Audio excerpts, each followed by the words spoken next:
Vou iniciar. Isso aí. Perfeito, Dimitri. Espera aí que eu vou fazer uma introdução, depois você... Amigos, é um prazer ver vocês todos aqui. Mais um webinar da UTC América Latina. Desta vez temos o prazer de receber a Nokia, que vai nos dar informações dos seus novos desenvolvimentos na área de telecomunicações, redes privadas, definidas para aplicações em mercados de missão crítica. Também, se conseguir entrar, nós vamos ter adesão, comentários e uma apresentação docente, usuários, né? Que é um especialista em telecomunicações, do Natel, Saulo, formado em 72, formei no mesmo ano, então, turma velha está aqui ainda.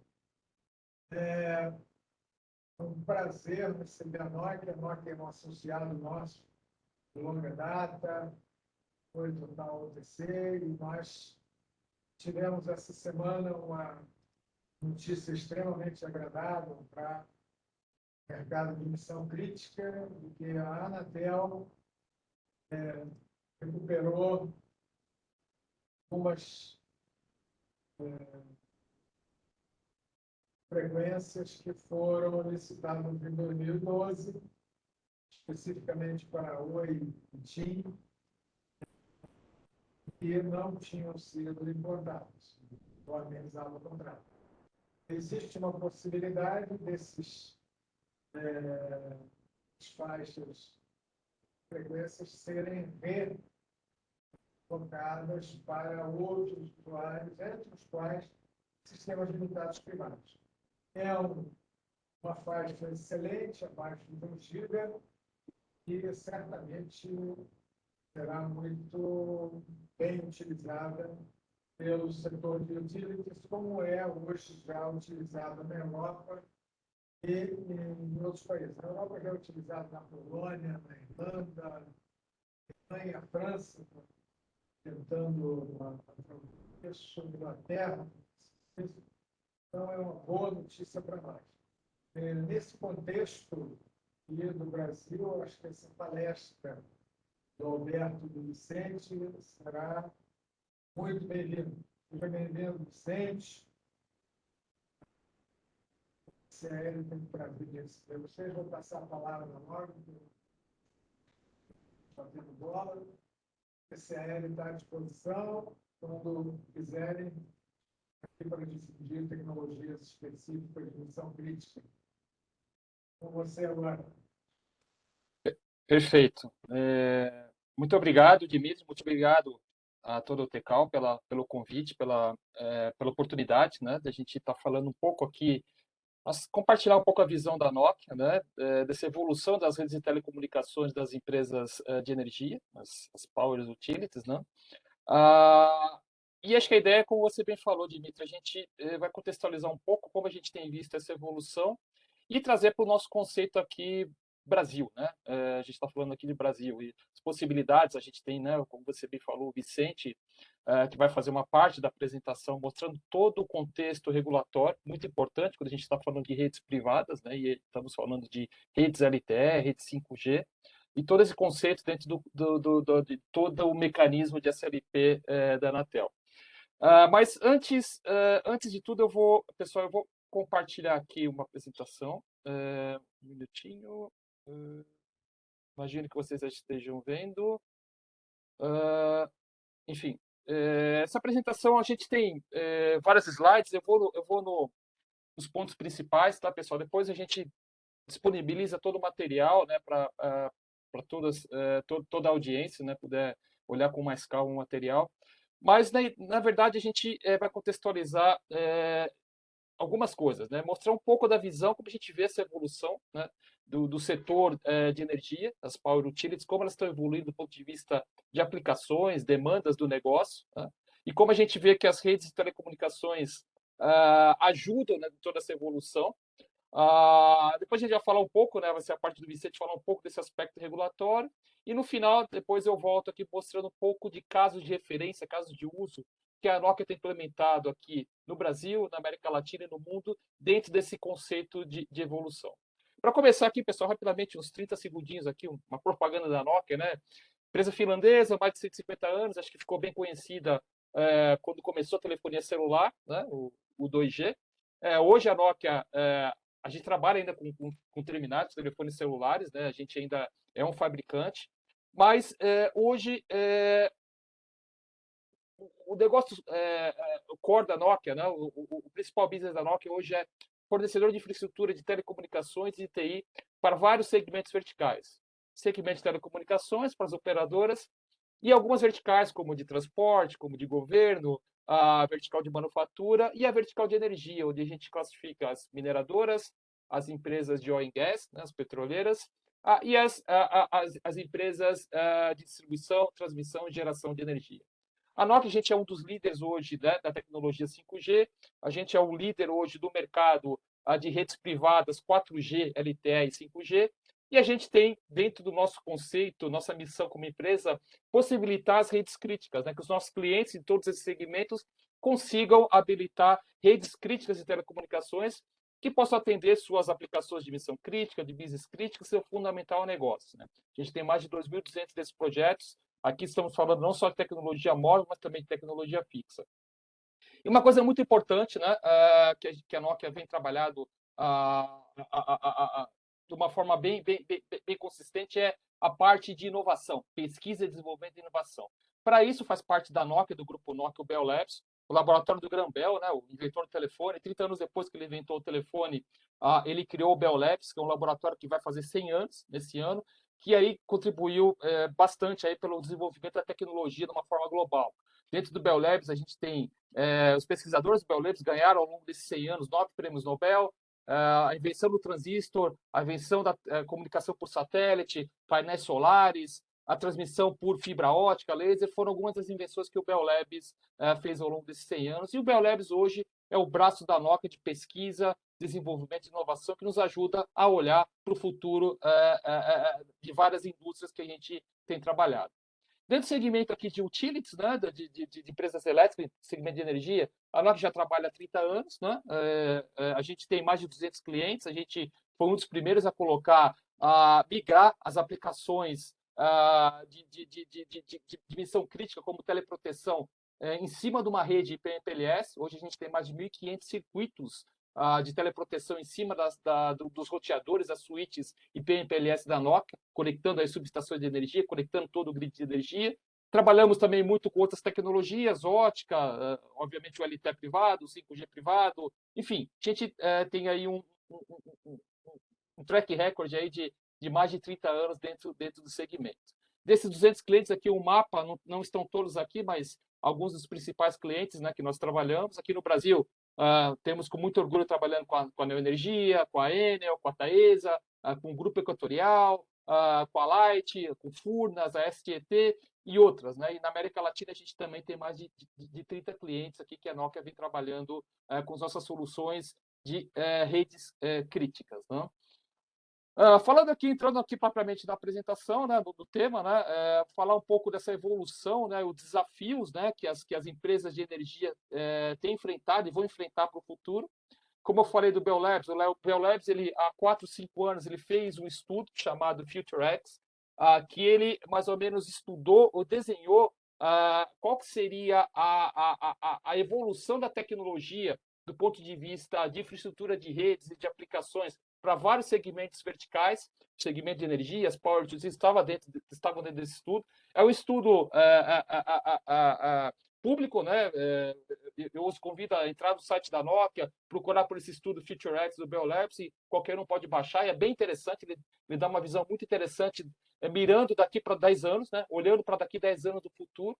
E dentro do segmento de energia, né, das empresas elétricas, a gente vê aí algumas algumas mudanças muito significativas que acho que todo mundo aqui que trabalha no segmento, no setor, vai se identificar, né? Tanto do ponto de vista de distribuição, né? Você tem cada vez mais dispositivos conectados, você tem uma performance melhor do seu grid de energia, transmissão, né, com novos sistemas de transmissão, novos equipamentos que você pode controlar melhor a transmissão, sistema de geração, aí a gente está falando também de geração renovável, né?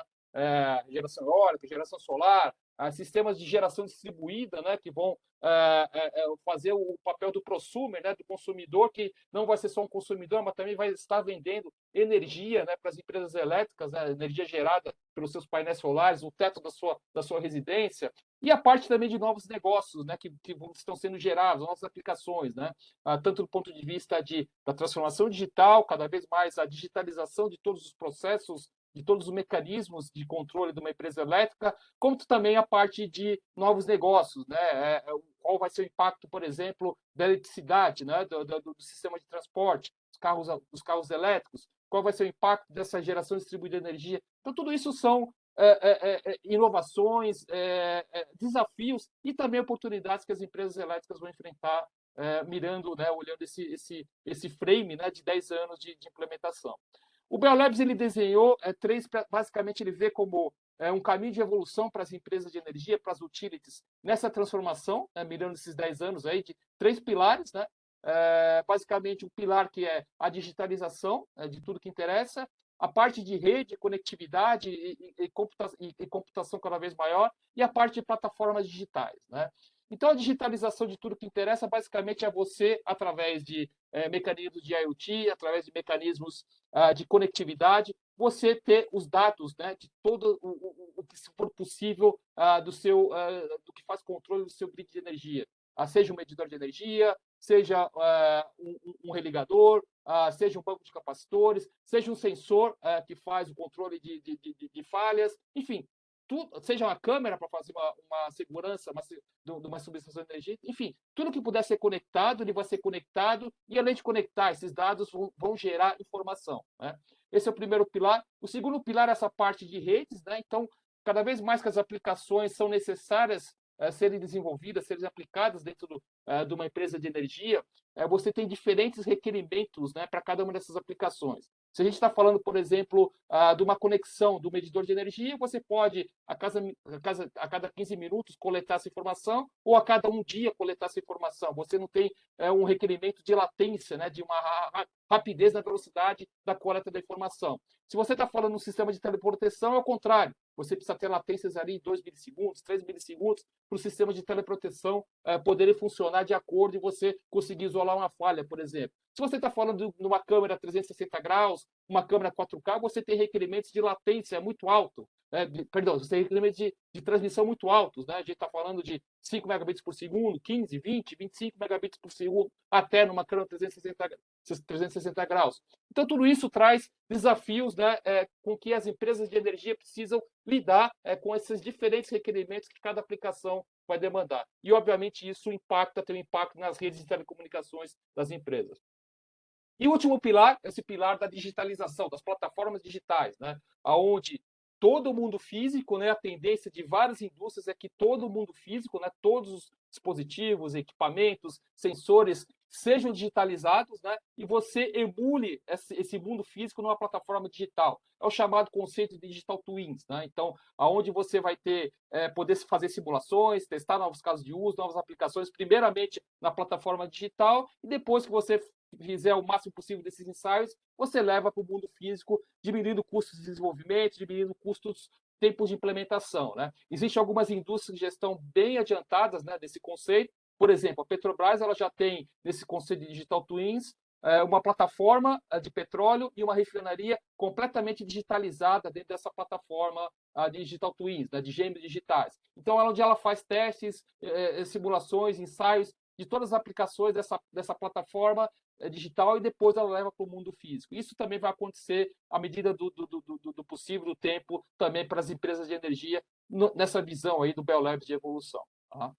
Enfim, como eu falei, né, tudo isso traz, todos esses requerimentos, essas aplicações, essa demanda por inovação, traz desafios para as empresas de energia do ponto de vista da transformação da sua rede de telecomunicações.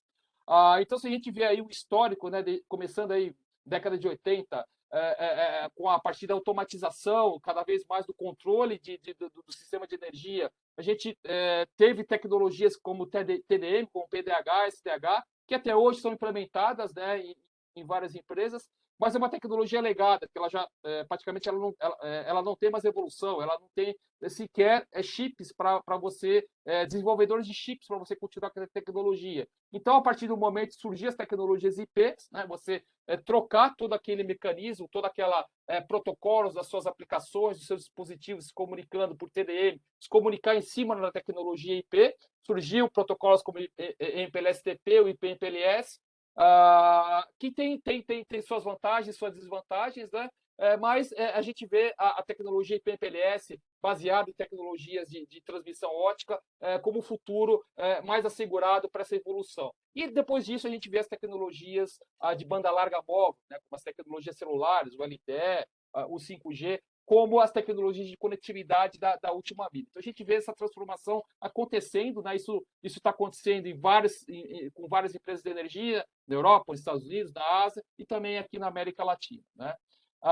Se a gente fala das demandas que as empresas de energia têm, né, do ponto de vista de conectividade, de rede, de requerimentos, elas têm sua particularidade, né, como todos somos do setor aqui, estamos cientes, né, uma particularidade diferente se a gente compara, por exemplo, com uma rede pública seja cabeada, uma rede pública celular, por exemplo. Tanto do ponto de vista os sistemas precisam ter um backup de 72 horas, por exemplo, né? A parte de comunicação de grupo, as equipes que fazem o atendimento, a manutenção, né, que trabalham em campo das empresas de energia, precisam se comunicar de uma forma muito eficiente através de aplicações de grupo. Toda a parte de qualidade de serviço, né, com que você tenha a rede com qualidade de serviço de 5 nobres, 99,999% de confiabilidade, para que essa rede realmente seja completamente estável, segura e atenda às demandas, né, que as aplicações de missão crítica que uma empresa de energia necessita, a parte de cobertura nacional, regional, local, rural, enfim. A parte de segurança cibernética é muito importante, a segurança cibernética cada vez mais, a partir do momento que cada vez mais dispositivos são conectados, né, no grid de energia, cada novo dispositivo representa uma nova ameaça para a segurança cibernética, que pode ser invadido por um hacker, e o ciclo de vida, né? As empresas de energia têm um ciclo de vida bem extenso, né? 10, 15 anos de ciclo de vida. Então, são requerimentos muito específicos, que a gente vê que, por exemplo, redes públicas não conseguem atender, por isso a demanda de redes privadas que as empresas de energia têm. Aí vem a arquitetura que a Nokia tem desenhado, ou a gente entende que seja uma arquitetura bem aderente, né, para essa transformação digital, essa evolução que as empresas de energia estão enfrentando, pensando daqui para 10 anos, né? Uma arquitetura que seria baseado num backbone, né, começando por cima, né, um backbone por fibra, né, conectando subestações, conectando os sítios, né, da rede WAN da empresa de energia através de fibra, aí colocando tecnologias como DWDM, ou conectando também por micro-ondas, onde não é viável economicamente ou ponto de vista de desafio geográfico, você passar fibra, você conecta através desse backbone, através de micro-ondas. E tudo isso, né, esse backbone passando nas camadas superiores da rede, passando uma tecnologia como IP-MPLS, né, com uma evolução e future-proof do ponto de vista de conectividade de aplicações e de todos os devices que existem, né, os dispositivos que existem dentro do parque de uma empresa de energia. E a última milha a gente entende que a evolução que as empresas de energia já estão implementando, né, em várias localidades, vários lugares do mundo, inclusive aqui na América Latina, é uma rede privada LTE, o 4G LTE, que essa rede ela vai evoluir ao longo do tempo, quando for necessário, os casos de uso justifiquem para 5G. Essa rede vai ser implementada pelo utility, uma rede privada, onde faça sentido, onde não faça sentido do ponto de vista econômico, onde não existem aplicações de missão crítica, pode ser possível fazer um compartilhamento com a rede pública das operadoras, e essa rede também ela vai utilizar mecanismos, né, de IoT, né, a evolução das redes celulares, o LTE, o 5G, para aplicações de IoT, como NB-IoT, LTM, que consomem muito pouca banda e tem uma cobertura mais ampliada. Essa arquitetura, né, que a gente desenha, que a gente promove, a gente entende que ela consegue suportar uma série de casos de uso, né, como a gente vê aqui na figura. Então, desde o ponto de vista de aplicações de medição inteligente, né, AMI, né, de uma forma direta, então o medidor conectar diretamente na rede com o modo de NB-IoT, ou através de uma rede híbrida, por exemplo, um PLC, um ISAN na última milha, até um concentrador, e desse concentrador para a rede privada LTE se conectando diretamente. Aplicações de automação de distribuição, as remotas, bancos de capacitores, ciclofasores e tudo isso que fazem o controle da medição conectar diretamente nessa rede LTE, através, por exemplo, de LTE, ou LTE Cat1, Cat4. Aí as aplicações utilizadas, por exemplo, para as equipes de campo, mobile workforce, com voz, dados, vídeo, todos conectando as equipes, fazendo a interação de chamadas de voz, chamadas de vídeo das equipes. Outros sistemas, como sistemas de vídeo, né, podem ser conectados nessa rede, essa arquitetura de rede LTE privada. Sistemas de geração distribuída de energia, né, painéis solares, toda essa parte de aerogeradores conectados e aplicações um pouco mais inovativas. Por exemplo, um drone. Um drone pode ser conectado nessa rede LTE privada, que tem uma cobertura muito grande, e essa rede possibilita que o vídeo do drone, em tempo real, seja transmitido para um centro de operações. Que você pode aplicar, por exemplo, uma manutenção numa linha de alta transmissão, ou, por exemplo, você colocar aplicações de inteligência artificial que determina, por exemplo, que um isolador está sujo de poluição, por exemplo. Né? Você não precisa colocar uma pessoa para fazer uma inspeção visual. Ele usando um drone, a imagem do drone sendo transmitida, inteligência artificial na imagem determina se esse isolador está, por exemplo, prejudicado devido à poluição, precisa ser limpo, né, toda a parte do vidro dele. Outras aplicações que a gente vê, como realidade aumentada, realidade virtual, para treinamento das equipes, para uma operação, uma manutenção assistida, né, utilizando óculos de realidade aumentada. Enfim, uma série de aplicações que a gente vê dessa rede, dessa tecnologia, essa arquitetura, uma arquitetura multisserviço, suportando uma rede única, uma tecnologia única, todas essas aplicações que têm demanda hoje, né, mas também tem demanda no futuro. Né? Não vou entrar em detalhes nesse slide aqui, basicamente que eu havia explicado no slide anterior, do ponto de vista das aplicações. Aí uma coisa bem importante, eu gosto bastante de mostrar esse slide aqui, essa figura, porque ele mostra um pouco como a gente vê, né, e expectativas, né, das indústrias. Né? Obviamente, muito se fala do 5G, né? O 5G, as redes públicas estão funcionando, já temos aplicações de 5G privadas, né? A Nokia, por exemplo, é um dos líderes, né, desse segmento, mas a gente fez um estudo, né, e olhando de uma forma geral vários segmentos industriais, aplicações de missão crítica, de business crítico, casos de uso, por exemplo, como sistemas de automação, sistemas de wearables, por exemplo, sistemas de vídeo 4K, enfim. Se a gente vê, de uma forma geral, esses casos de uso, 85% das aplicações dessas indústrias podem ser realizadas através de um LTE privado. Apenas 15% que demandam, por exemplo, de um vídeo 4K, de uma latência baixíssima, menor do que 5 milissegundos, ou, por exemplo, a colaboração entre robôs, ou um veículo autônomo no mais grau alto de autonomia, o quinto nível de autonomia, isso demanda o 5G. Né? Então, isso que a gente diz para os nossos clientes. Né? A ideia de aonde faça necessário, você coloque o 5G, mas comece com o 4G, e quando os casos de uso demandarem uma aplicação de 5G, você faz um overlay da rede, você coloca de uma forma uma evolução da rede 4G para uma rede 5G quando realmente for necessário, porque quando não houver essa necessidade, a gente entende que o LTE privado consegue atender a grande maioria dos seus casos de uso. Tá?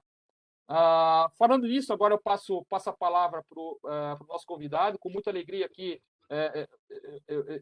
Eu apresento o Vicente Soares Neto, da Lince Consultoria, é um baita expert, né, nesse tema de aspectos regulatórios. Por favor, Vicente, fica à vontade. Boa tarde a todos, muito obrigado, Alberto. Boa tarde, Vitor, e toda a equipe da UTC América Latina e todos os participantes desse evento. Eu gostaria de ter aqui a oportunidade de poder compartilhar. Vou compartilhar a minha tela. Tá? Aqui, um segundinho. Aqui, está compartilhando. Agora, aqui. Estão vendo aí, Roberto? Minha tela está aí. Agora tá, Vicente. Está uma hora de apresentação. Okay. Pode tocar. Muito bem. Nós vamos falar um pouco do serviço limitado privado com uma visão das frequências de banda larga, principalmente nesse momento importante da nossa mudança de tecnologia, né? Da evolução da tecnologia. Para isso, tá? Eu vou começar. O que aconteceu aqui? Está exibindo lá. Não está exibindo minha tela. Desculpe. Acho que. Não está exibindo, não, Vicente. Tenta compartilhar de novo, por favor. Vou tentar compartilhar. Acho que. Agora sim, voltou. Agora sim, mas a hora que eu passo aqui. Não sei o que está acontecendo. Aparece você aqui. Deixa eu mudar aqui o slide. Posso fazer o seguinte, Vicente, eu posso compartilhar. Pode? Posso. Então vou parar o meu compartilhamento aqui. Isso. Márcio, você passa para mim, por favor? Perfeito. Só um minutinho, pessoal. Só um minutinho. Tá, já vou compartilhar aqui a apresentação do Vicente.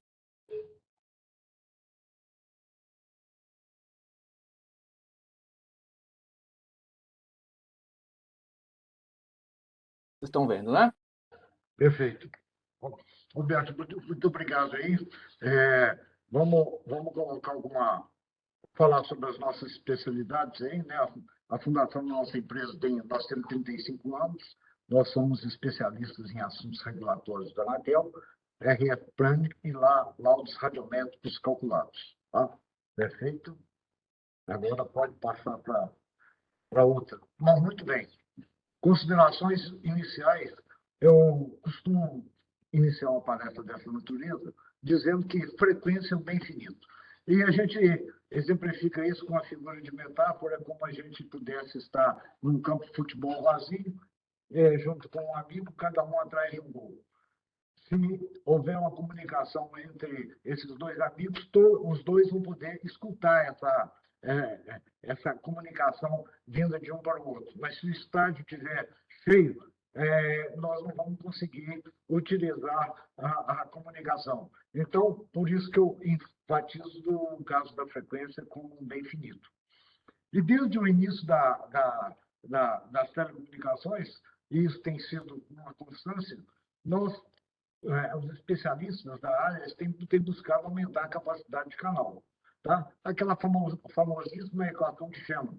Tá? E agora, como o mundo está voltado a adotar as tecnologias de Long Term Evolution, né, em LTE, em 5G, para todas as aplicações, como muito bem colocou o Alberto aí há uns minutos atrás, esse deve ser o mundo a ser adotado daqui para frente.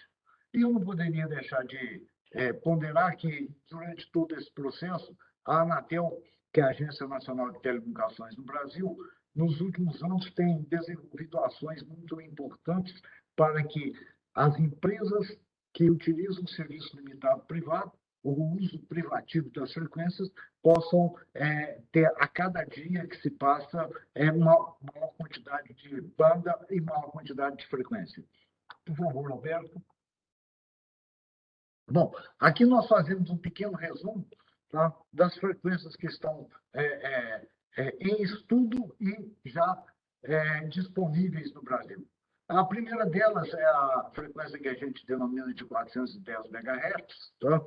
Ela é um FDD, quer dizer, uma banda up e uma banda down. Ela tem previsão pela Anatel, de acordo com informações que a gente buscou oficialmente dentro da Anatel, para final de 2022 ou início de 2023. Fatalmente, na próxima transparência, nós vamos detalhar um pouco mais sobre essas frequências, mas, continuando, tá? A frequência de 700 MHz, que ela é utilizada hoje para a utilização de frequência no sentido de segurança pública, tá? Também é um FDD, e tem um ato, uma consulta pública que está faltando a emissão de um ato. Hoje, a gente ainda consegue essa frequência por período de 5 anos, tanto para o SLP como para o SCM. A frequência de 1.5 GHz, que é uma frequência que a expectativa é muito grande do mercado, porque ela tem 30 MHz ou 6 canais de 5 MHz de largura de banda para ser utilizada dentro do serviço limitado privado.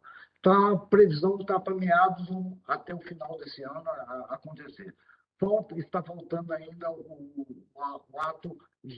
ato técnico com as características técnicas.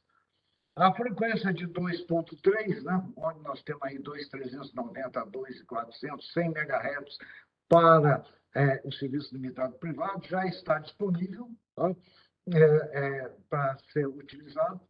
E a frequência de 3.3, onde tem o 3.7 a 3.8, também já está disponível. E as resoluções estão pertinentes aí. Por favor, Alberto, a próxima transparência. Bom, vamos falar um pouco do 410. Aqui no 410, nós fizemos uma consulta da Anatel e essa consulta nos possibilitou que nós teríamos uma resposta até o final do ano, provavelmente entrando em operação em 2023, tá? Mas o espectro está muito utilizado nessa frequência. Há uma preocupação sobre isso. Então, para esse caso, por favor, Alberto, troque a transparência. Nós fizemos um levantamento essa semana junto à Anatel e constatamos 9.392 estações de telecomunicações nessa faixa de frequência, das quais estações de energia elétrica são 35% aproximadamente, 3.350 estações, e em recuperação judicial, que é tanto da Oi como da Telemar, tá? Essa tem 47%, e as demais estações de telecomunicações com 17%. O que fatalmente, essa é a faixa de frequência que é muito pretendida pelas empresas utilities. Então, eu não vejo, assim, como o pessoal tem dito, que há uma faixa de frequência muito congestionada. Realmente, tem muita estação de telecomunicações, mas a maioria delas, ou grande parte delas, são de empresas do setor de utilities. Por favor, Roberto. A próxima frequência que nós vamos detalhar é a frequência de 700 MHz, que também nós fizemos uma consulta formal para a Anatel, e a equipe da ORER, que é a equipe do espectro, nos respondeu que essa já tinha uma resolução, né, para essa frequência, que é a resolução 625 de 2013, tá? Mas que a consulta pública número 52, onde que define aplicações para segurança pública, defesa nacional e infraestrutura, vão ser mudadas para o serviço limitado privado em caráter primário. Essa frequência também é uma frequência que está sendo muito esperada para ser utilizada no mercado. Tá? Por favor, a próxima. Bom, nós fizemos também uma pesquisa do total de estações de telecomunicações nessa frequência. Nós temos 1.639, dos quais 1.631 é um SNP da Petrobras, com quase a totalidade dela no mar, na água, né, em plataformas. A Datorá e a Rios têm essa frequência em SCM, dos quais 5 são da Rios e 3 são da Torá, apesar de que nós temos conhecimento que algumas outras localidades eles já pediram também essa frequência. Tá? Então, essa é uma expectativa muito grande para o mercado, principalmente devido a essa faixa ser muito boa para a propagação. Por favor, a próxima. A frequência de energia, onde nós temos os 30 megas aqui de largura de banda, com 6 canais, ela está faltando somente o ato, promulgando as características técnicas dessa frequência. Nós estamos esperando, conforme essa resposta da Anatel, ainda para esse ano, essa liberação desse ato. Mas essa frequência tem algumas características que a próxima transparência, por favor, Roberto, como são 6 canais, tá? Essa informação que nós temos é informação baseada na consulta pública número 35, de 16 de julho de 2021. Esse é o processo, né, o processo na SEI que está sendo desenvolvido, e ela possibilita 6 canais, disponibiliza 6 canais, onde o primeiro canal de 1487 a 1492 não tem restrição nenhuma, e os canais 2, 3, 4 e 5 tem uma restrição de estações até 2,6 quilômetros de distância de portos, e o último canal, que é uma distância de 3,7 quilômetros de aeroportos. Nesta configuração, não quer dizer que você não possa utilizar. É sinal que você tem que fazer a coordenação de frequência para poder operar nessa banda necessariamente. Tá? O próximo, a transparência. Agora nós temos a transparência, a frequência de 3,7 a 3,8, que nós temos algumas características nelas que são muito importantes. A primeira, nós temos aqui uma área, que está em rosa, uma área onde que a gente denomina uma área geográfica. Nessa área geográfica, nós temos 2 tipos de estação. A estação outdoor e a estação indoor.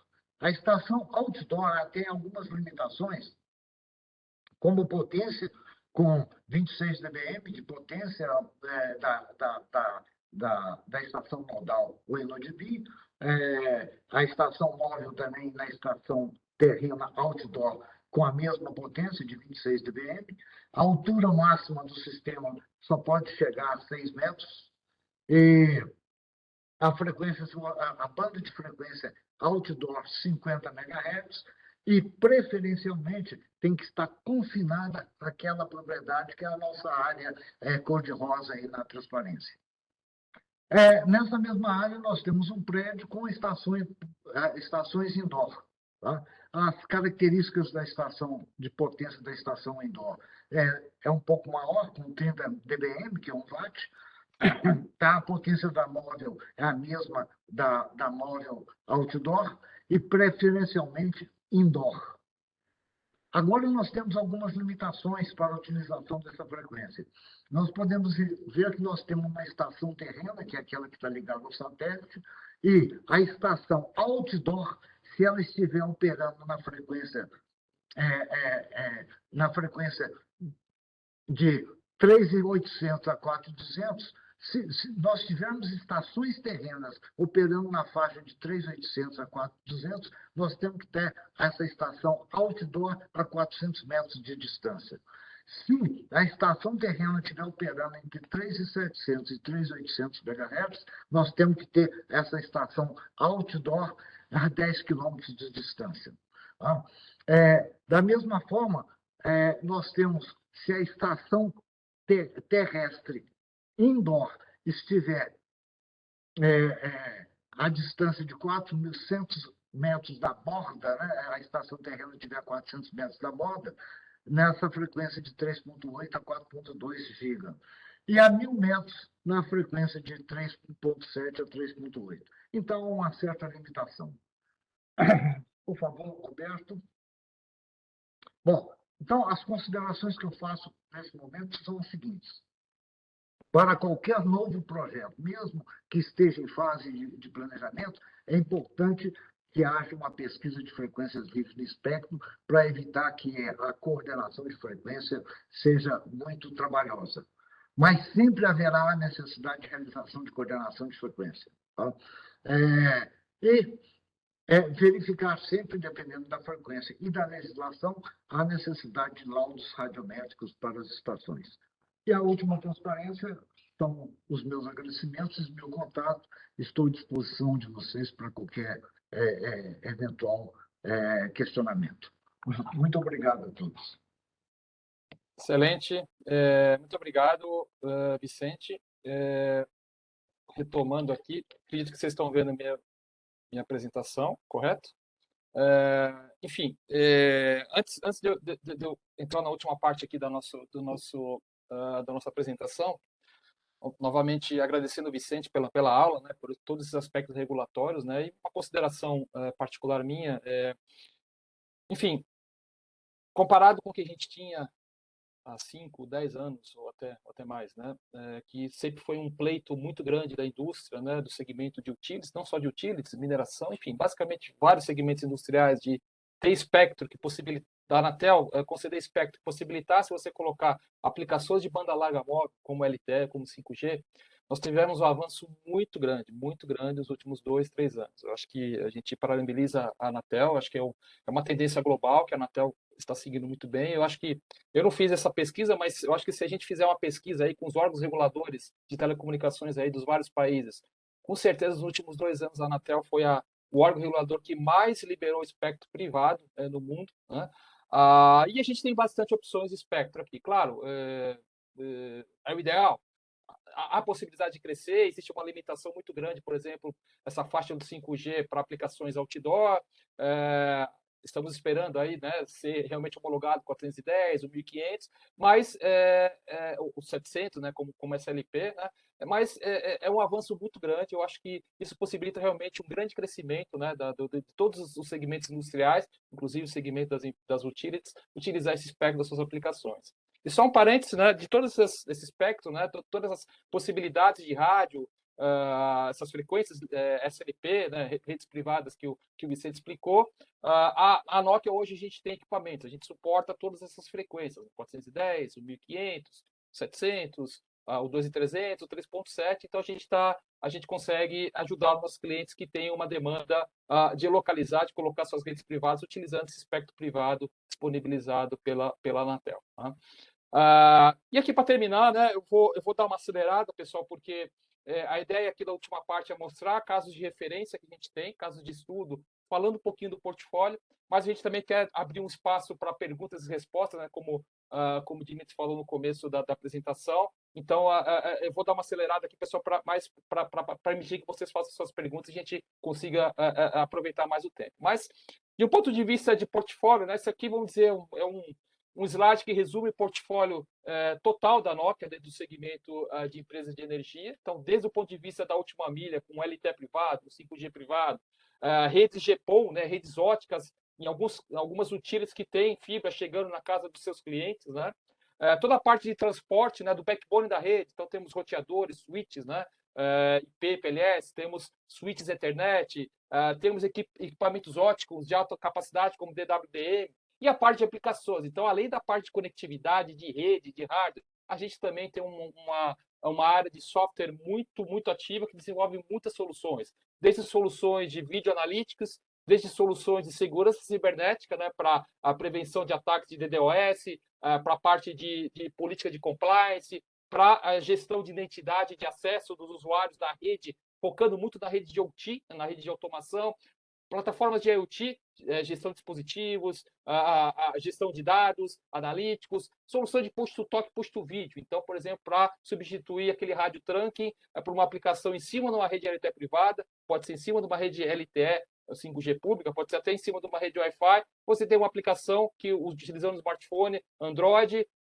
uma pessoa de campo se comunica com seus pares, né, através de voz, dados e vídeo, fazendo esse chamado push-to-talk, push-to-vídeo. Enfim, e outras plataformas que a gente tem desenvolvido. Então, a gente tem um portfólio completo, fim a fim. Tá? Do ponto de vista de redes privadas, né, já falei um pouquinho na primeira parte da apresentação, hoje a Nokia é o líder, né, desse tipo de implementação. Temos mais de 485 projetos no mundo, mais de 100 já são redes 5G privadas, né? E aqui na América Latina nós temos 30 clientes, né? Clientes bem interessantes, né? Por exemplo, Vale, Petrobras, tem redes privadas LTE, Vale, por exemplo, já está evoluído para o 5G e eles usam a tecnologia da Nokia. Do segmento de utilities, a Neoenergia, com a primeira rede LTE privada que foi implementada na América Latina para Smart Grid. A Enel no Chile tem uma rede LTE privada da Nokia. E outros clientes, né, que estão estabilizando mais de 30 clientes na América Latina, desses 485 clientes globais de redes privadas LTE e 5G. Aqui um pouco desse panorama dos mais de 200 clientes utilities da Nokia. Esses em vermelho são alguns dos clientes públicos que a gente tem redes LTE ou 5G privados. O exemplo que eu falei, né, da energia, né, da energia Electro. a gente implementou, né, um projeto muito importante, de uma forma referencial, de uma forma global, aonde a Neoenergia ela colocou uma rede LTE privada no espectro 3.5 GHz, possibilitando a conexão de 75 mil residências, medidores de energia, mais de 300 equipamentos que fazem automação do grid de energia e possibilitou aí alguns ganhos, né, de redução de 80% das perdas comerciais, um aumento da confiabilidade do grid de até 50%, né? Mas esse espectro foi o que foi dado na época, né, pela Anatel, 3.5 GHz, um espectro muito alto, que tem dificuldades de cobertura por ser uma faixa muito alta, e agora, junto com a Electro, né, com a Neoenergia, aí, e um consórcio de várias empresas, né, vários parceiros trabalhando aqui, como a M2M, a Conex, a Qualcomm, a CAS, a GE, a VEG, Bedoscom, e junto com a UTCal, junto com a Anatel, junto com a 450 Alliance, a gente está fazendo um projeto piloto em Atibaia, com a Neoenergia, testando a tecnologia LTE privada em 410 MHz, que, como o Vicente bem disse, vai ser liberado, está próximo de ser liberado pela Anatel para redes privadas, no espectro de LTE 2.300 MHz, testando aplicações de smart metering, de automação de distribuição, push to talk, push to vídeo, integração com aplicações de voz sobre IP, por exemplo, como Teams, aplicações de CCTV, enfim, uma série de outras aplicações que não foram feitas no primeiro projeto, que agora estão sendo testadas, evoluídas com essa possibilidade do LTE 410 e LTE 2.300 MHz. Só para dar um panorama aqui para vocês, esse é um projeto que a gente fez na Inglaterra, né, com o Western Power Distribution, onde a gente fez um estudo de cobertura de várias frequências e a cobertura de 410 ela conseguiria, com 3 subestações, conectar toda a área geográfica dessa utility, e isso a partir do momento que você colocava uma cobertura com rádio em 700, ou 2.300, ou 3.800, isso diminuía bastante, né? Então, isso é um fenômeno eletromagnético, né? Físico, né? Da física, quanto menor a frequência, maior a cobertura. E para as utilities que têm áreas de cobertura muito extensas, áreas muito remotas, a gente entende que essas frequências sub 1 giga, né? Sub-giga, como 410, 450, né? 700, são frequências muito aderentes e melhores para você implementar essas aplicações. A gente tem um projeto em 450 MHz, muito importante, que a gente está fazendo na Alemanha. A Alemanha, 450 Connect, vai cobrir toda a Alemanha com uma rede LTE 450 MHz, para dar dedicada para as utilities de energias, utilities de água, né? E a previsão da 450 Connect é até 18 milhões de dispositivos até 2030 conectados dessa rede. A Nokia é fornecedor de 100% dessa rede, tanto do acesso da RAM, quanto do core, quanto das aplicações de push to talk, push to vídeo. Outros projetos aqui em renováveis também a gente tem trabalhado bastante, projetos de renováveis. Eu trago aqui um projeto de renovável offshore, né? Então, uma fazenda eólica offshore na costa da Inglaterra, 160 aerogeradores conectados nessa rede LTE privada, as equipes de campo conectadas e possibilitando aplicações de push to talk, push to vídeo, aplicações de IoT industrial, inspeção por drones, enfim, projeto bem interessante de uma rede que já está preparada para 5G também. E para finalizar, a gente também vou falar um pouquinho dessa parte da Nokia de rede fixa, né, do backbone, da WAN, né, a modernização da WAN. A Nokia, a gente não é só, como eu havia dito, não só a tecnologia sem fio, né, LTE, 5G, mas também a gente tem toda a parte de redes fixas. Então, tanto do ponto de vista de transporte, temos equipamentos de micro-ondas, temos toda a parte de DWDM, né, utilizando fibra, por exemplo, você dá uma alta capacidade na fibra. A parte de conexão de subestação, né, roteadores, IP MPLS, switches Ethernet, K2, K3, né, completamente robustos e aderentes para uma aplicação de uma empresa de energia, a gente tem no nosso portfólio. Esse equipamento, por exemplo, SAR 8, a gente tem mais de 1 milhão deles implementados dentro desses 200 clientes que a Nokia tem aí pelo mundo. E toda a parte de sistema de gestão, né? A gente tem uma única gestão, um único sistema de gestão, uma gerência única para controlar, para monitorar todos esses equipamentos, inclusive os equipamentos da rede privada, não só os equipamentos do backbone, mas também os equipamentos da rede privada.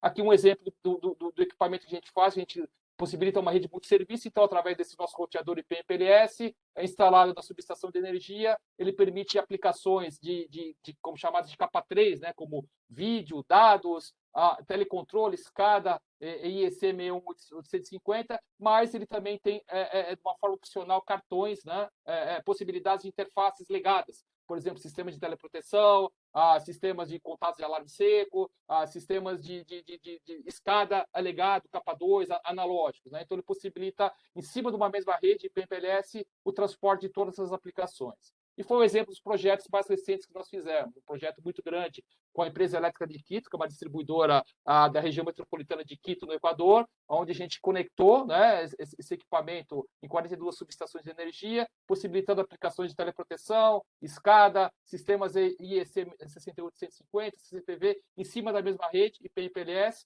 e um projeto que a gente também executou com a Rede Elétrica de Espanha, que é a empresa de transmissão de todo o território espanhol, onde a gente colocou uma rede IP/MPLS, uma rede DWDM, para conectar mais de 800 sites, né?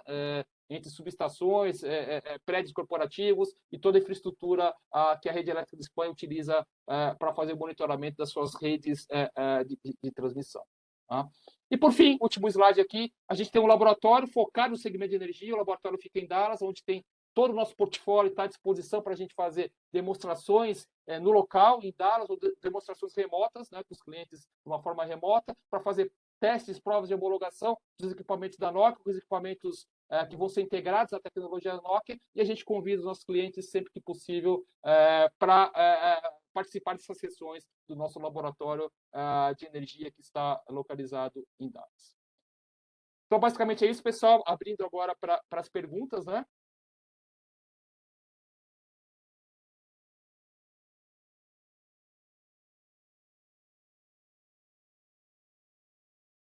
Ok, demorou um pouco para abrir o meu microfone.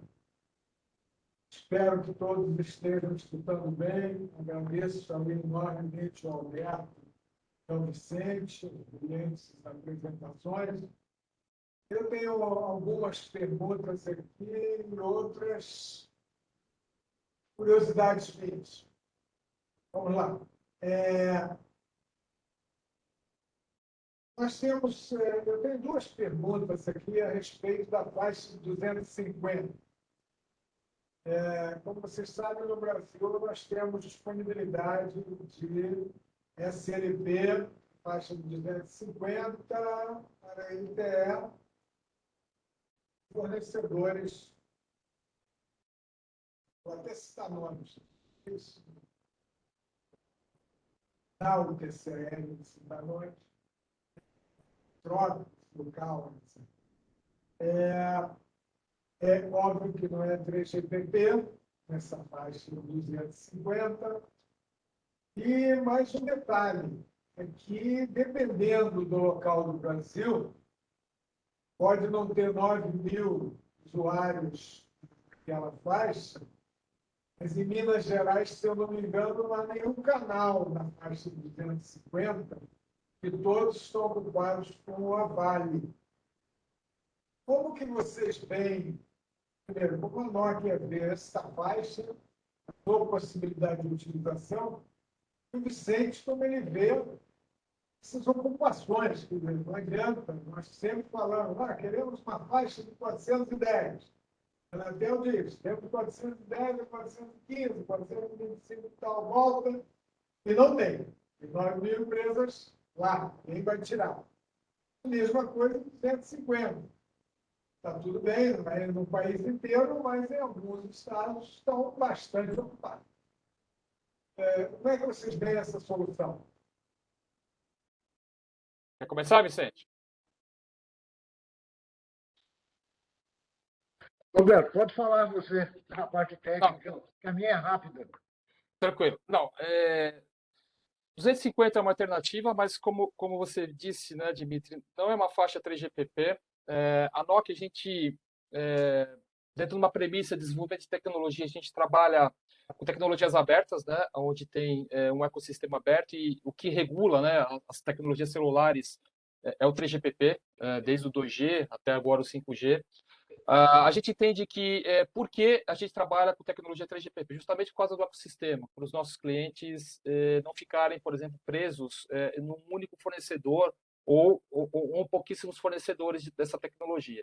A gente entende que essa abertura de tecnologia que possibilitou o desenvolvimento da tecnologia celular, né? Desde o 2G até agora o 5G, praticamente 30 anos aí, você tem hoje 6 bilhões de usuários utilizando a tecnologia celular, 500 milhões de dispositivos. Você tem o seu smartphone hoje, você usa no Brasil, você vai para a China, o seu smartphone vai funcionar, você vai nos Estados Unidos, o seu smartphone vai funcionar. Por que isso? Devido à interoperabilidade da tecnologia aberta, né? Tecnologia regulada, 3GPP, onde todos os fabricantes e as operadoras, né, utilizaram as mesmas faixas. Então, isso que a gente entende como um desenvolvimento de uma forma mais sustentável da tecnologia. A gente entende do ponto de vista que o 410 ele vai dar a abertura, ele vai dar o mesmo tipo de cobertura que por exemplo, que o 250.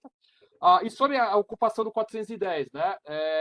Como o Vicente mostrou, existem essas 9 mil estações, só que se a gente for olhar ali, mais de 70% ou está na mão das próprias utilities, né, que ela já tem a licença para usar o 410, então seria ele só simplesmente mudar o serviço que eles têm e utilizar aquela infraestrutura, e outra parte está na mão, por exemplo, da Telemar e da Oi, que ele praticamente não usa, né? Então, eles venderam a operação móvel deles, eles não têm uso, né? Então a gente entende que o 410 ele tem disponibilidade de ser utilizado, olhando caso a caso, mas não é uma faixa que ela tem ocupação hoje, mas ela pode ser utilizada para as utilities, que elas detêm a maior parte dessas estações, ou a que está na mão da Oi, da Telemar, ela não tem utilização, ela pode ser pedida.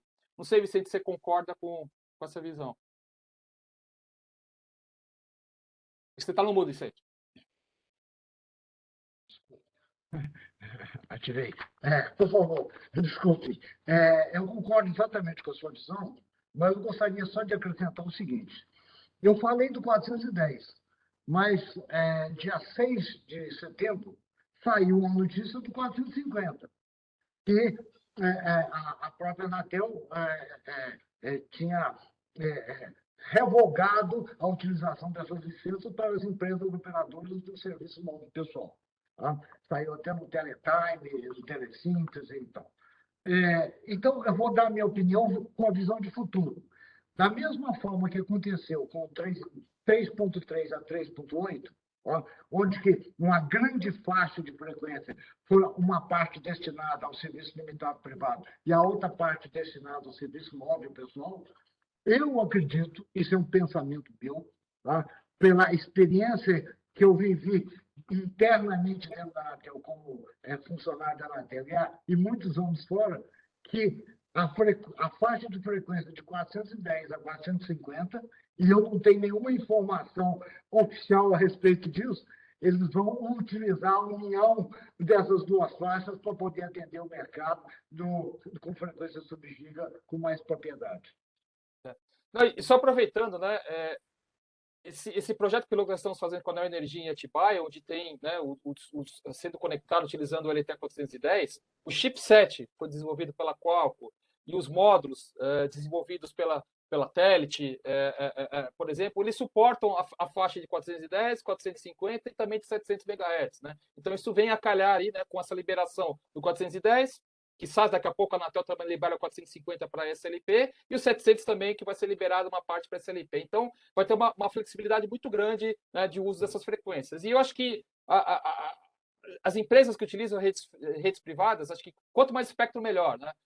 Porque as operadoras têm 10, 15 opções de frequência de espectro, justamente para ela poder flexibilizar ou calibrar melhor onde ela precisa de mais ocupação, menos ocupação, mais throughput, menos throughput. E isso que tem que acontecer também com o mercado de redes privadas, né? Você não precisa ficar preso numa faixa única, você pode usar 410, mais os 2.300, daqui a pouco 450 liberado, 410, 450, 2.300, então vai ter essa possibilidade de flexibilização das empresas utilizar também para redes privadas. Dimitri? Muito bem, eu tenho algumas perguntas aqui, mas eu vou fazer uma provocação. Tanto para você quanto para o Vicente. O detalhe é o seguinte: quando a gente fala de SLT, tranquilo, a gente fala de serviço limitado privado, que é exatamente o que as utilities desejam. Porém, a SLT é muito mais do que empresas de energia, de água, serviços públicos. A SLT entra tudo. Entram ISPs, entram empresas que são muito mais ágeis do que uma empresa elétrica. Na minha visão, e eu pretendo discutir isso, é uma discussão difícil, as empresas elétricas ou outras utilities similares necessitam de uma proteção, uma prioridade do uso. Se não for feito isso, a empresa elétrica ela segue um rito de licitação, tempo de decisão para o uso de sistemas de telecomunicações, e que, se eu não me engano, você mesmo mostrou que o uso de telecomunicações em larga escala para redes inteligentes é algo muito novo e algo que você precisa defender nos seus orçamentos. Você não consegue implantar rapidamente, solicitar espectro rapidamente e utilizar essa faixa. Se não houver priorização de uso, como, aliás, a resolução 555, que é a faixa 450 também, os canais de 12,5 kg, você tem os 80 canais destinados ao uso de SLT, você tem 4 canais que são prioritariamente do uso das utilities. Vocês acham que é razoável esse tipo de discussão quando a gente fala em LTE ou não? Enfim, como é que vocês veem isso? Na minha visão, se não der algum tipo de prioridade para as utilities, nós vamos discutir, estamos discutindo isso há bastante tempo. A primeira correspondência nossa a respeito de 450 de interesse foi em 2013, em 2014, e se liberarem essa faixa para as SLPs, as empresas de utilities vão existir. E um ano a faixa estará ocupada e não terá mais, como não tem hoje em Minas Gerais, 230. O que vocês acham? Vicente? Bom, eu estava esperando o Alberto, porque eu tenho que ouvir primeiro a ponderação do Alberto, que eu sou convidado, né? Mas tem uma posição a respeito. É o seguinte, o Dmitry e todos que estão nos assistindo agora. Olha, a Anatel, tá? É uma agência que ela é muito aberta a ponderações externas. E eu falo isso porque no e-mail Giga, tá? Eu participei intensamente junto à Anatel, defendendo os interesses da Vale na época. Tá? Então, eu acho que o momento, você citou algumas resoluções aí, que tem canais específicos de banda estreita de 25 kHz destinado ao utility, como também tem canais destinados a ferrovias, tá? Então, ao setor ferroviário.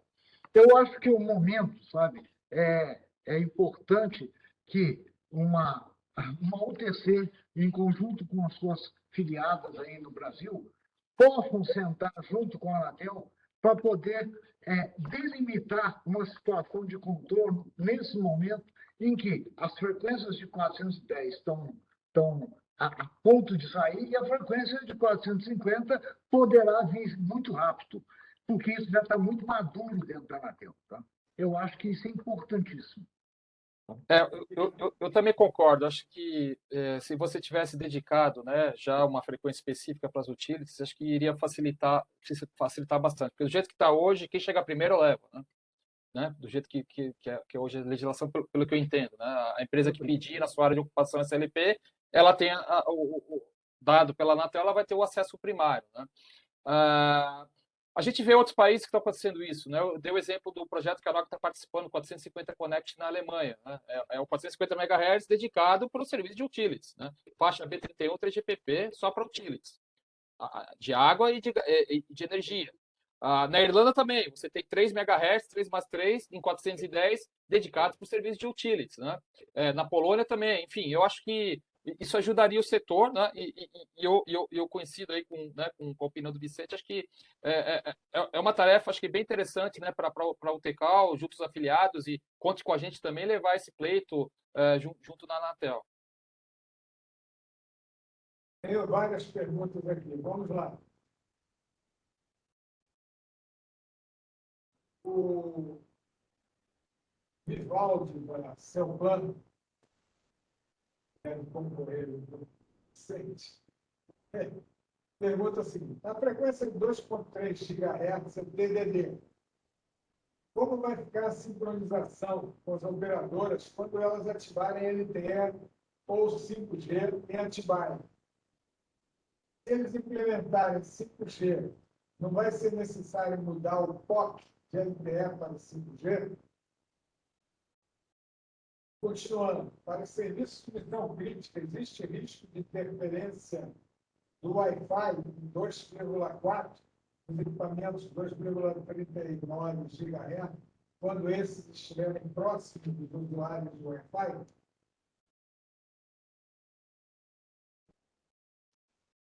Tá. Vicente, você quer comentar sobre a coordenação do 2.3? Acho que você chegou a estudar isso já, né, se você não me engano. Falta certamente, tá? Quando você solicita, quando a empresa solicita uma frequência na Anatel, ela solicita por localidade. Tá? Evidentemente, quando você solicita um 2.3 ou qualquer banda de frequência por localidade, você vai ficar sabendo dentro da Anatel se tem mais algum usuário que solicitou aquela frequência. Se tiver mais alguns usuários, é sinal que há necessidade de haver a coordenação de frequências, tá? Para que uma não interfira na outra. Tá? Porque é a primeira parte da minha apresentação, frequência é um bem finito. Tá? Então, quanto a interferências indesejáveis, tá? Certamente isso aí pode acontecer dentro do espectro de 2.1, 2.390 a 2.400, né? Porque nem todos os equipamentos que utilizam essa banda, os harmônicos desses equipamentos podem interferir, tá? Na minha opinião. E eu vou só comentar em relação à possibilidade de interferência, né, para os canais de 2.4 GHz do Wi-Fi, né? Pode ser que pontualmente possa acontecer, mas o Access Point Wi-Fi ele tem uma potência baixíssima, né? Ele tem uma cobertura muito baixa. Então, a interferência, se acontecer, vai ser muito pequena, né? A rede celular ela tem mecanismos de proteção, né, contra esse tipo de interferência. E só vou dar um panorama: essa rede, o 2.3, a B40, né, chamada 3GPP, ela é utilizada em vários lugares do mundo. Nós temos no Chile várias mineradoras, empresas de utilities como a Enel usando essa frequência. Nós temos na Espanha tanto o grupo Iberdrola quanto o grupo Enel, Iberdrola Distribuição, Enel Distribuição, utilizando essa frequência P40, LTE privada para suas aplicações de smart grid. Enfim, então acho que se acontecer interferência, são coisas pontuais que eu acho que a gente não precisa pegar pela exceção, né? A regra é pouquíssima interferência que vai acontecer, se acontecer realmente. Roberto, complementar isso que você disse. Tá? Uma ENODB, que é uma potência de 20 watts, com mais uma antena com 9 dBi de ganho, a gente está aí na 20, 40, 80, 160 watts de RRP, né? Na boca da antena. O que vai acontecer? Aquela ENODB é que vai abafar os Wi-Fi que existem. Tá? Essa é a minha impressão. A interferência não dos Wi-Fi nos LTE, mas é o LTE que vai abafar os Wi-Fi. Perfeito, Vicente. Bem colocado. Obrigado. Agora uma perguntinha sobre inovação. A Nokia tem pesquisado ou trabalhado o conceito de Open RAN e Open FTTX, interfaces abertas, uso de controladores e orquestradores para a rede.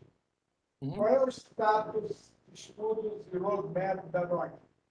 Perfeito, Dimitri. Sim, temos trabalhado. Eu acho que dos vendors tradicionais, né, dos que estão há mais tempo, né, a Nokia é o que mais defende o Open RAN, né? A gente tem já produtos Open RAN, tanto do ponto de vista da controladora quanto do ponto de vista do rádio. A gente tem, inclusive no Brasil, pesquisa e desenvolvimento com Open RAN, a gente faz com o CPQD, tem um ecossistema que o CPQD desenvolveu de Open RAN, que a Nokia participa desse estudo, né, junto com o CPQD.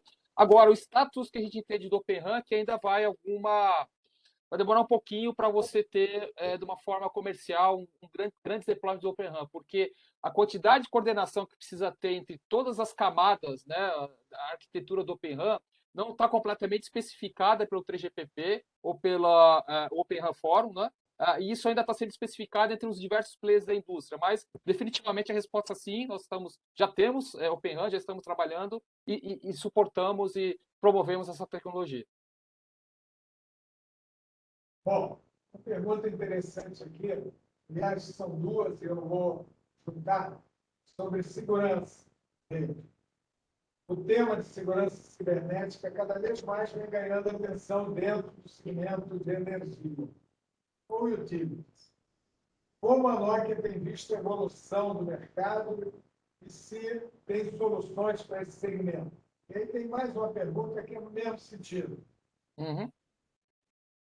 Quais são os desafios de segurança nas plantas de geradores e utilities para TO e TA? Quais são os panoramas que a Nokia pretende atuar ou ver? Perfeito. Não, bem interessante a pergunta, como todas, né? Segurança cibernética cada vez mais é um ponto crucial, né, em todas as implementações da transformação digital. Como eu tinha falado, né, cada novo dispositivo que você coloca na rede, você integra na rede, é um potencial ponto de falha, né? E a gente às vezes está falando de dispositivos de IoT que você não tem nenhuma capacidade computacional dele para você colocar, por exemplo, um antivírus, né? Então você precisa olhar a segurança do ponto de vista de rede, né? E é o que a Nokia tem as nossas soluções, chamada Nokia NetGuard, que a gente tem aplicações de software que fazem o monitoramento da rede, isso da rede de TA e da rede de TI, colocando esses mecanismos contra ataques de DDoS, análise de identidade de acesso, toda a parte de gestão de certificados também, certificados de segurança, enfim, a gente tem um portfólio bem interessante que a gente, obviamente, começou no mercado de telecomunicações e a gente trouxe ele para o mercado de enterprise, fazendo todas as adaptações necessárias para ele ser uma solução competitiva. Eu vou te mandar mais umas duas perguntas que estão aqui. Eu tenho a impressão que 1h15 de webinar é tudo que se pode aguentar olhando para uma tela do computador. Agradeço enormemente, Alberto, por você compartilhar seus conhecimentos conosco. E o Vicente Soares também, que é um grande conhecedor do assunto, certo, etc.